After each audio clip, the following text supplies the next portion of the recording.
Hello guys, good afternoon, જય શ્રી કૃષ્ણ, જય માતાજી બધાને. અમે લોકો આવ્યા હતા વંશરાજના હેર કટ કરાવવા માટે અને હવે તો વંશરાજ મોટો થઈ ગયો છે તો એની જાતે એકલો જ બેસે છે. સરસ. તો હમણાં ખાસા ટાઈમથી વંશરાજના હેરકટ પેન્ડિંગ હતા, પણ અમે વિચાર્યું કે અમે એકવાર અહીંયા શિફ્ટ થઈ જઈએ અને આવતીકાલ થર્સડે 3rd એપ્રિલથી એની સ્કૂલ સ્ટાર્ટ થાય છે, એટલે મેં વિચાર્યું કે એકવાર એની સ્કૂલ સ્ટાર્ટ થાય એની પહેલાં કપાઈએ, સો દેટ સ્કૂલમાં એકદમ વ્યવસ્થિત લાગે.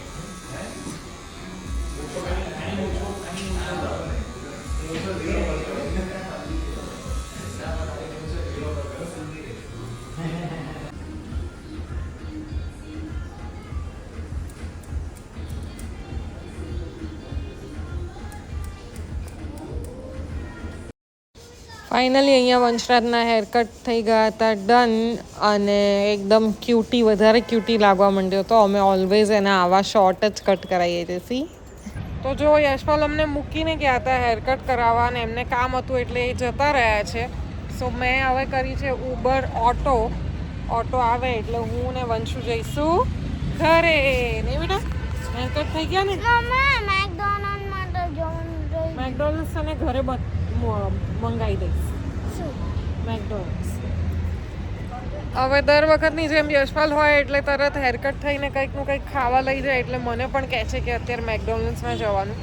પણ મેકડોનલ્ડ્સમાં આપણે એકલા કઈ રીતે જઈએ, રેડી તો નથી, એટલે ઘરે મંગાવી દઈશ. Hey guys, welcome back to કવિનાસ વર્લ્ડ. જય શ્રી કૃષ્ણ, જય માતાજી બધાને. આજે હું ફર્સ્ટ મારો વ્લોગ લઈ રહી છું નવા ઘરેથી, અને જેમ તમે બધાએ લાસ્ટ વ્લોગમાં જોયું એમ અમે લોકો શિફ્ટ થઈ ગયા છીએ. અને શિફ્ટ થવા પાછળનું કારણ શું છે એ બહુ જ બધા લોકોના મને મેસેજ આવ્યા, કોલ્સ પણ આવ્યા, ઇન્સ્ટાગ્રામ પર મેસેજ, વોટ્સએપમાં મેસેજ, કમેન્ટ, એવી રીતે ઘણું બધું આવ્યું કે કેમ તમે લોકો શિફ્ટ થયા. મને ઘણા બધાએ તો એવું બી કીધું આટલું સરસ ઘર મૂકીને તમે લોકો કેમ શિફ્ટ થયા ફ્લેટમાં. તો એની પાછળ બહુ જ મોટું કારણ છે. શું છે તમે લોકો વ્લોગમાં બન્યા રહો, હું તમને જરૂરથી કહીશ શું કારણ છે. Stay tune.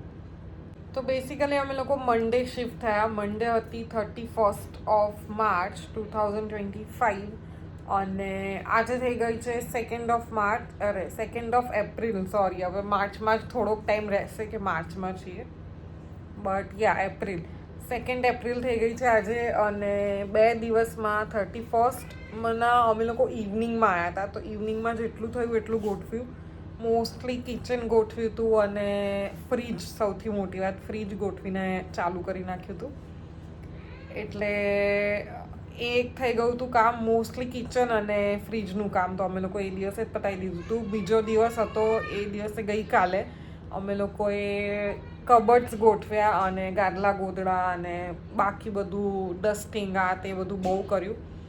એ દિવસે રાત્રે, જ્યારે 31st હતી એ દિવસે રાત્રે સૂવામાં અમને લોકોને 1 વાગ્યો હતો, કેમ કે ઘરના જ યશપાલના ફ્રેન્ડ જ હતા જે એસી ફિટિંગ ને એ બધા માટે આવ્યા હતા. તો અમે લોકો અહીંયા આવતા જ અમને લોકોની ઇવનિંગ થઈ ગઈ હતી, એટલે સાંજે બધું લેટ જ ચાલુ થયું હતું. તો બધું કામ પતાવતા ને એટલું સૂતા અમને લોકોને એટલા વાગ્યા હતા.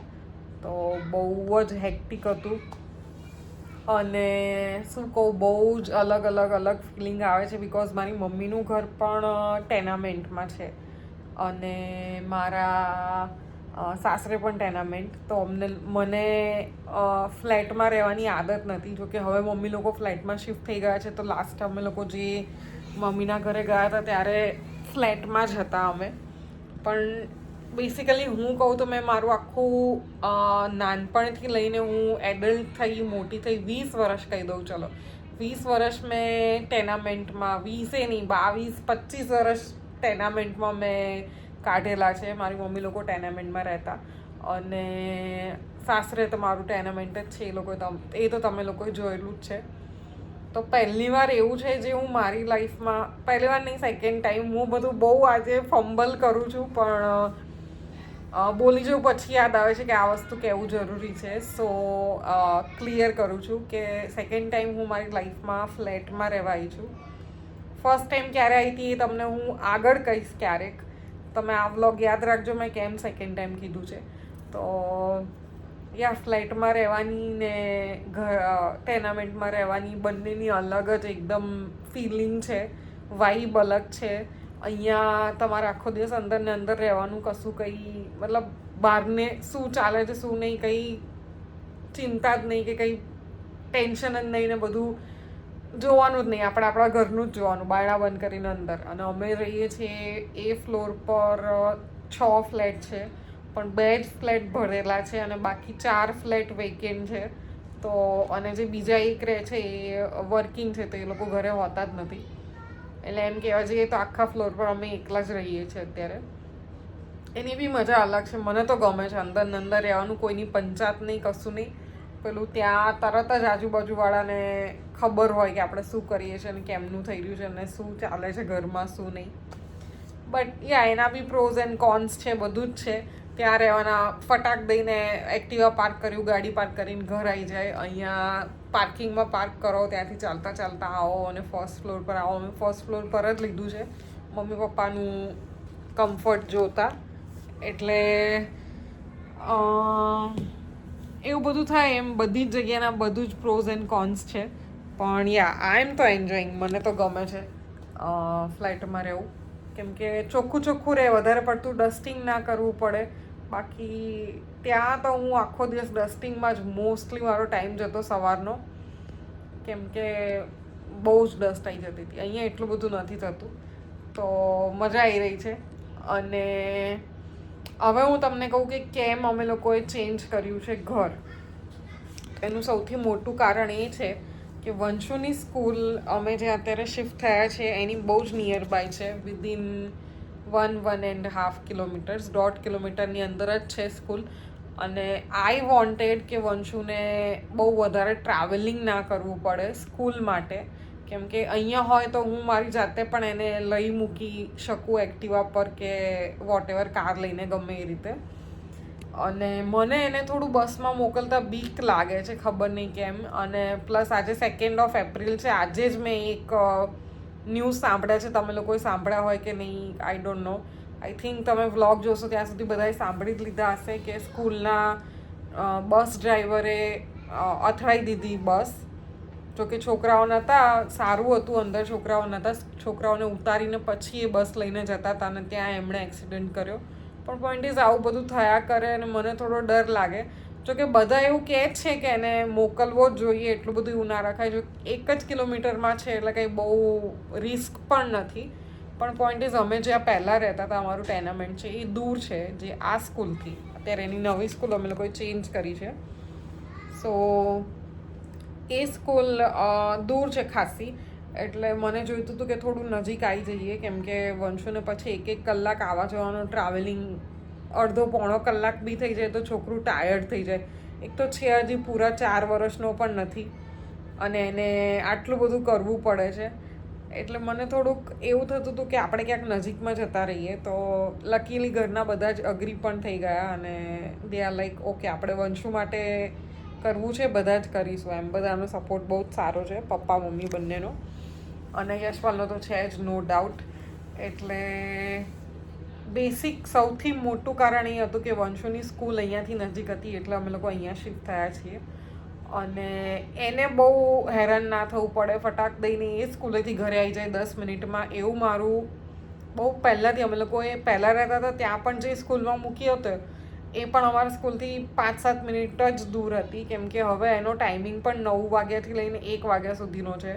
તો બપોરે 1 વાગે જો એ છૂટે અને અડધો પોણો કલાક થઈ જાય ઘરે આવતા, તો બિચારો કેવો થઈ જાય. સવારે પણ વહેલો ઉઠાડીને એને મોકલવો પડે, આ તે મને તો વિચારીને જ કંઈક થઈ જાય છે. એટલે એ બધું જોતાં અમે લોકો અહીંયા શિફ્ટ થયા છીએ નજીકમાં. તો હવે હું આવી ગઈ છું વંશુને લઈને નીચે. થોડી વાર વાગ્યા છે 6 સાંજના, અને વંશરાજ શું કરે છે બતાવું તમને.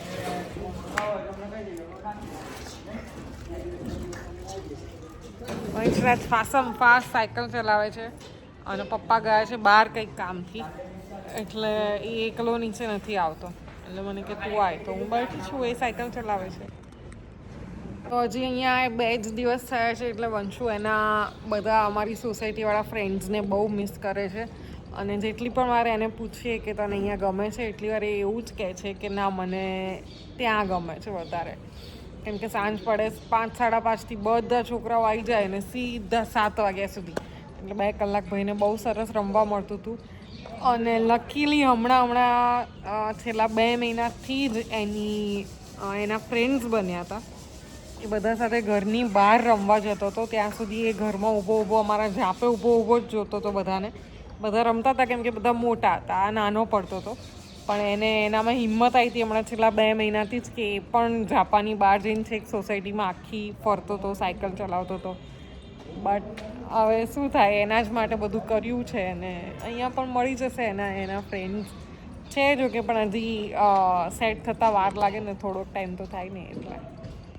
Later that same evening. તો રાત્રે જમી કરીને અમે લોકો ગયા હતા સોનલબેન ખાખરાવાડામાં નાસ્તો લેવા. તો વંશરાજભાઈએ તો એનું સ્પેશિયલ વસ્તુ લઈ લીધું હતું. એ શું લીધું હતું એ હું તમને આગળ વ્લોગમાં બતાવીશ, તમે જોજો. અને અહીંયા હું તો અમે લોકો લઈ આવ્યા છીએ સોનલબેન ખાખરાવાડામાંથી નાસ્તો. કેમ કે નાસ્તો કંઈ હતો નહીં. રોજ સવારે એમ થાય કે શું ખાવું, જો કે ભાખરી બનાવીને ખાતા હતા, પણ રોજ ભાખરી પછી કંટાળો આવે, એટલે થોડો નાસ્તો લઈ આવ્યા. અને વંશુ ઘરેથી ડિસાઈડ કરીને નીકળ્યો હતો કે મારે આજે આઈસ્ક્રીમ ખાવો છે. અને અંદર શોપ પર જઈને ભાઈને આ દેખાઈ ગયું, તો પછી કે આઈસ્ક્રીમથી તો શું થાય વંશુ? બુખાર થઈ જાય. અને આનાથી ના થાય.